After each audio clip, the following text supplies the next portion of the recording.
कामचोर देवरानी। एक बार की बात है, सुषमा अपने पूरे परिवार के साथ खुशी खुशी मोहन नगर में रहती थी।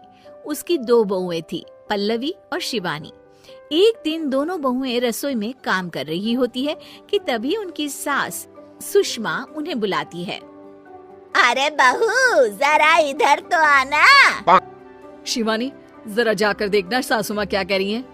दीदी आप ही देख लो ना जाकर, आपको भी तो सुनाई दे रहा है। अरे मैं आटा गूंद रही हूँ ना, तुम चली जाओ। हाँ तो मैं भी तो सब्जी काट रही हूँ ना दीदी। अरे बहू जल्दी आओ। ओह, ये तो जाएगी नहीं, मैं ही जाकर देखती हूँ कि क्या करना है। पल्लवी सुषमा के कमरे में जाती है। जी मम्मी जी, क्या हुआ? शाम को घर पर कुछ मेहमान आने वाले हैं, तो तुम अच्छा सा खाना बना लेना बहू। ठीक है मम्मी जी, आप बता दीजिए क्या क्या बनाना है और कितने लोग आ रहे हैं। सुनील की मौसी जी और उनका पूरा परिवार आ रहा है। कुल मिलाकर 3 लोग और हमें मिलाकर हुए 9 लोग। तो अभी से ही तैयारी करना शुरू कर दो। और हाँ, घर की सफाई भी कर देना, हाँ अच्छे से। जी मम्मी जी, सब काम हो जाएगा, आप चिंता मत कीजिए। पल्लवी शिवानी को घर में मेहमान आने वाले हैं इसके बारे में बताती है। क्या 9 लोगों का खाना बनाना होगा, घर की सफाई करनी है? बाप रे, सासू माँ ने तो हमें घर की नौकरानी ही समझ कर रखा है। ऐसा नहीं बोलते शिवानी, हम इस घर की बहू हैं और घर के काम करना हमारा फर्ज है।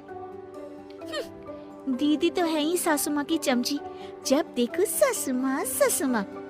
मैं तो इतना सारा काम नहीं करने वाली। शिवानी कपड़े लेकर गमला साफ कर रही होती है और चक्कर आने का नाटक करने लगती है।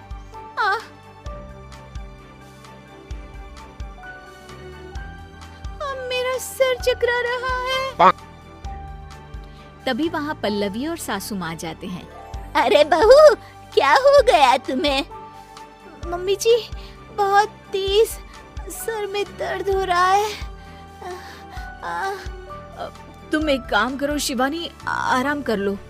नहीं नहीं दीदी, घर में मेहमान आने वाले हैं, मुझे आपकी मदद करनी चाहिए। अरे कोई बात नहीं शिवानी, तुम आराम कर लो, मैं सब काम कर लूंगी।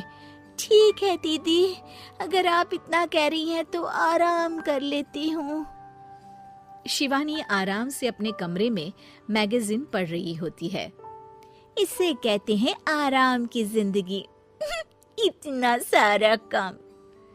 चलो सारा काम खत्म हो गया, शिवानी को देख आती हूँ। शिवानी अपने कमरे में ईयरफोन में गाने सुनते सुनते सो जाती है और उसके साइड में मैगजीन भी रखी होती है। पल्लवी वहाँ आ जाती है और वो सब देखती है। ओहो, तो मतलब सब काम चोरी का बहाना था। अभी बताती हूँ इसको। घर का सारा काम मुझे करना पड़ा और ये महारानी यहाँ मैगजीन पढ़ रही है, गाने सुन रही है। पल्लवी रसोई से एक प्लेट और चम्मच लेकर आती है और शिवानी को थाली बजाकर उठाने लगती है। शिवानी अचानक से उठती है। उठ गई महारानी, गाने भी सुन लिए, मैगजीन भी पढ़ ली। तुम तो बहुत बड़ी झूठी निकली शिवानी। तुमने सर दर्द का बहाना बनाया ताकि काम करने से बच सको। हाँ बनाया बहाना, तो क्या करती, इतने सारे काम करती। मुझे कोई शौक नहीं है चापलूसी का। क्या चापलूसी? तुम्हें लगता है कि मैं सारे काम चापलूसी के लिए कर रही हूँ? और नहीं तो क्या। तभी वहाँ सासू माँ आ जाती हैं। अरे बहू, वो लोग बस आने ही वाले हैं, तुम तैयारियां कर लो। जी सासू माँ, तुझे तो मैं बाद में देखती हूँ। सब खाना खाने बैठते हैं और खाना शुरू करते हैं। तभी सुनील की मौसी बोलती है। वाह भाई वाह, खाना तो बहुत ही अच्छा बना है सुषमा जी, एक एक चीज में क्या स्वाद है। ये सुनकर शिवानी मुंह बना लेती है। उसे अपनी जेठानी की इतनी तारीफ रास नहीं आती। आपकी बहुएं तो बहुत ही अच्छा खाना बनाती हैं। हाँ, बनाती तो दोनों ही अच्छा है, पर आज ना ये सारा खाना बड़ी बहू ने बनाया है। छोटी बहू की तबीयत ठीक नहीं थी, सो इसलिए।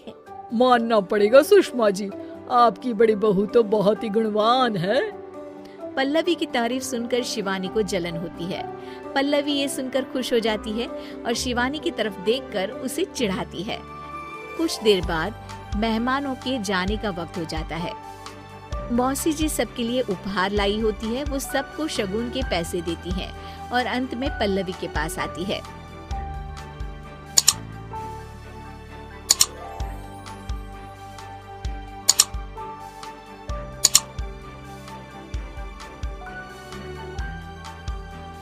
तुम्हारे लिए शगुन का लिफाफा तो है ही, पर बहू तुम्हें एक और उपहार भी मिलेगा इतना अच्छा खाना बनाने के लिए।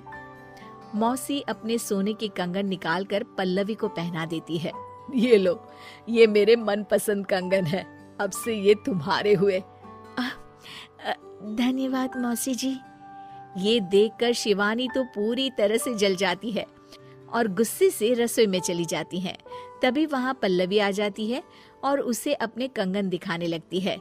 देवरानी जी, अब आपका सर दर्द ठीक तो है ना?